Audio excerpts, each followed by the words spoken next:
এই প্রশ্নের জবাব দিচ্ছেন, নাহনু নাকুসু আলাইকা নাবাহুম বিল হক। আমি তাদের সেই সত্য ঘটনা আমি আল্লাহ আপনি নবীকে এখন নিজেই সঠিকভাবে বর্ণনা করে শোনাচ্ছি। জোরে বলুন সুবহানাল্লাহ। ইন্নাহু ফিতিয়াতুন, নিশ্চয়ই তারা ছিল যুবকগণ। ফিতিয়াত শব্দটা ফাতা শব্দের বহুবচন। ফাতা শব্দের অর্থ হচ্ছে যুবক, আর ফিতিয়াত শব্দের অর্থ হচ্ছে যুবকগণ। তিনটি চরিত্রের উপযুক্ত কালকে যৌবন কাল বলে।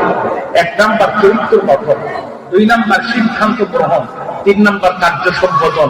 যে মুরব্বী যৌবনে ঠিক মতো মসজিদে নামাজে যেত না, ও মুরব্বী বুড়া বয়সে যতই হেদায়েত হোক নামাজে জামাত পায় না, ঠিক না? প্রত্যেকদিন ফজরে যায় কিন্তু রাকাত পায় না। তো চাচা আজকে চিন্তা করলো সবার আগে যা, আজানের সময় উঠছে, কিন্তু ঘটনা করে না চাচি আমার ছায়া আর চাচার পাঞ্জাবি ছিল পাশাপাশি।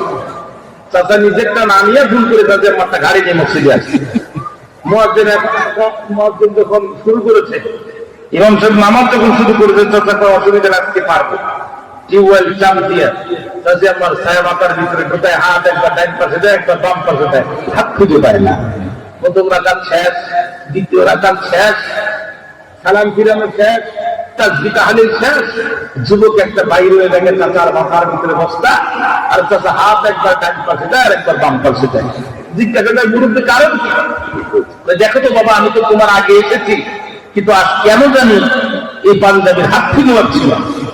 যুবক কিছু তাকানোর পরে এটা তো চাচি আপনার ছায়া, বলছি এই জন্য হাত থেকে বলা হচ্ছে না। এই জন্য ইবাদত করার উপযুক্ত কাল হচ্ছে যৌবন কাল, ঠিক না? কাজী নজরুলের ভাষায় এখন যৌবনটার যুদ্ধে যাওয়ার সময় তার।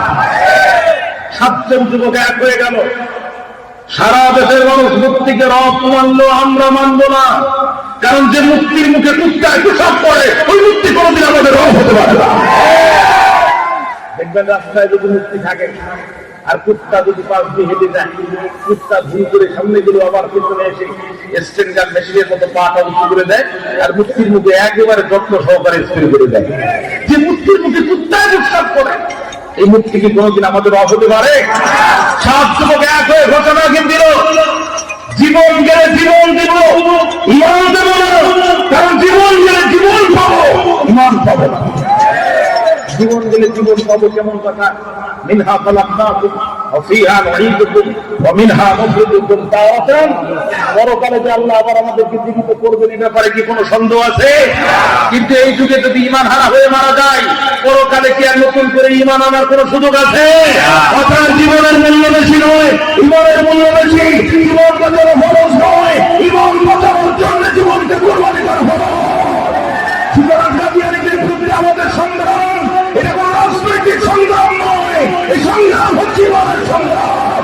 আগামী দিনে যাদের ক্ষমতায় টিকতে হবে, সর্বপ্রথম কর্মসূচি হবে নবী পরে নবী নাই, এই আইন আমরা বাংলা পার্লামেন্টে দেখতে যাই।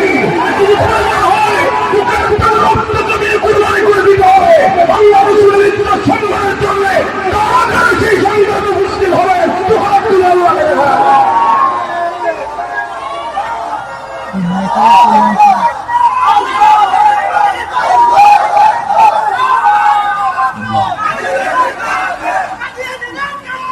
কাফের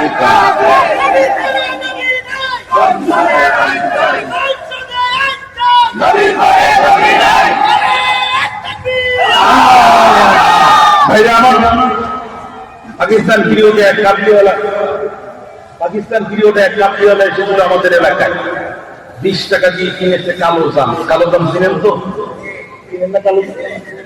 কাপড়িওয়ালা মানুষ কালো জাম কোনোদিন দেখে নাই, কিনে ভিতরে ছিল, একটু ধুয়ে খাবো ওই সময় ওর নাই। আজব ফল দেখেছে, কিন্তু ওই জামের সাথে একটা ছোট্ট পোকা, যে লাইটে পড়ে যে পোকা, এই পোকা লেগেছে। বেচারা কোনো ধোয়া টোয়া ছাড়াই পলিথিন থেকে জাম নিয়ে মুখের ভিতরে দিয়েছে, পোকাটা মুখের ভিতরে ঢুকে প্যাচ করে শব্দ হয়েছে। বেচারা আরো ধরে চাপটি বসে প্যাচ প্যাচ করলে হবে না, আমি টাকা দিয়ে দিয়েছি। আপনারা যতই রাগ করেন, রাগ করলে হবে না, আমি বহুত কষ্ট করে এসেছি, কিছু কথা আমাকে বলতেই হবে। আল্লাহ তাআলা কবুল করুন করে। 7 জন যুবক বলল, জীবন গেলে জীবন দেব, ঈমান দেব না। কারণ জীবন গেলে জীবন পাবো, কিন্তু ঈমান পাবো না। তাহলে জীবনের মূল্য বেশি, ঈমানের মূল্য বেশি না। ফরজ, এই কথা কোরআনও নয়, হাদিসও নয়, বরং ইমান বাঁচানোর জন্য জীবন কুরবানি করা ফরজ। সাত যুবক এই ঘোষণা দিল তখন বিবি হারুন বিষয়টা টের হইল তখন। আপনারা আবার তাফসীরের কিতাবে বিবি হারুনের নাম বলতে পেরেন না, তাহলে কিন্তু আবার পাবেন না। তদানীন্তন গোয়েন্দা সংস্থার নাম আমি জানি না, এই জন্য বিবি হারুনের নাম দিয়ে বললাম যাতে আপনারা সহজে একটু বুঝতে পারেন। বিবি হারুন বিষয়টা টের পেয়ে বাবা জানতে চাই তোমার চাচা কি করেছে। ওসি সাহেব কয়, চাচা আম্মা, চাচা বড় দুষ্টু মানুষ, আমার থানার সামনে ককটেল হামলা করেছে। বাবা এই ঘটনা কবে ঘটেছে? গতকাল রাত 8:30টার সময় ঘটেছে। বুড়া তো 10 বছর আগে কবরে গেছে। ওই বুড়ার সাথে আমি বুড়ির মহব্বতটা তো গভীর ছিল। আমি মেয়েদের বাড়িতে যেতাম যখন, বুড়া টেলিফোন করতো তখন, ওরে বুড়ি তোরা তোর বাড়িতে আসো তাড়াতাড়ি, তোমার ছাড়া কেমনে থাকতে পারি। সেই মহব্বতের বুড়া আমার 10 বছর আগে গেল কবরে, মাত্র 2 বার উঠল উপরে। একবার গত নির্বাচনে ভোট দেওয়ার সময়, আর একবার তোমার থানার সামনে ককটেল মারার সময়। পরিস্থিতি যা সৃষ্টি হচ্ছে, সামনে কিন্তু বুড়া আবারও ওঠার সম্ভাবনা আছে। অর্থাৎ তুমি আমার মোবাইল নাম্বারটা নাও, আমার শেয়ারের নাম্বারটা নাও, বুড়া যদি এবার কবর থেকে ওঠে, তোমার এই রিমান্ড ডেটা লাগবে না, তুমি শুধু ধরে একটু আমার কাছে জমা দিবা। মনে বড় সব, আমি ওর কাপড়ের কাপড় ধরে একটা প্রশ্ন করবো, বুড়ারে এত খাঁটি ছিল দুনিয়ার উপরে, আমারে ভুলে তুমি চলে গেলে কবরে।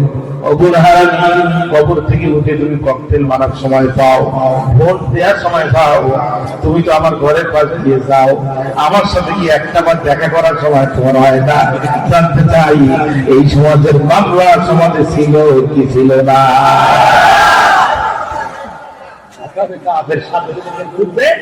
মামলা ছাড়াই গ্রেফতারি পরোয়ানা জারি হয়ে গেল। এদের হাতে দড়ি দিল, পায়ে দড়ি দিল। বন্ধু গরু আর ছাগলকে যখন মানুষ ছেড়ে কেটে নিয়ে আসে, আসাবে কাবরের সামনে ইমানদারকে টান দাকিয়ানুসের দরবারে হাজির করা হলো। সকালবেলা রাত সিঙ্গা করে দাকিয়ানুস চেয়ারে বসলো, 7 যুবক সামনে বসা। দাকিয়ানুস শর্মা গায়ের পশমটা খারাপ হয়ে গেল, চোখগুলো রক্তিম বর্ণ ধারণ করলো। দাকিয়ানুস যুবকদের দিকে তাকিয়ে বলছে, হ্যাঁ যুবকেরা, এত বড় দুঃসাহস কোথা থেকে পেলে? সারা দেশের মানুষ থেকে রব করে মারল, তোমরা মানলে না? এত বড় দুঃসাহস কোথা থেকে পেলে? কারণ আল্লাহ তার নবী যুবকরা যখন দাঁড়িয়েছে, আমি আল্লাহ তাআলার অন্তরকে ঈমানের উপরে শক্ত করে দিয়েছি। আর যুবকেরা দাঁড়ায় যুবকেরা বলল, রব্বুনা রব্বুস সামাওয়াতি ওয়াল আরদ, আমাদের রব তিনি, আসমানের রব যিনি, আমাদের রব তিনি, আমাদের রব তিনি, জমিনের রব যিনি, আমাদের রব তিনি, আমাদের রব তিনি, জীবন দান করেন যিনি, আমাদের রব তিনি।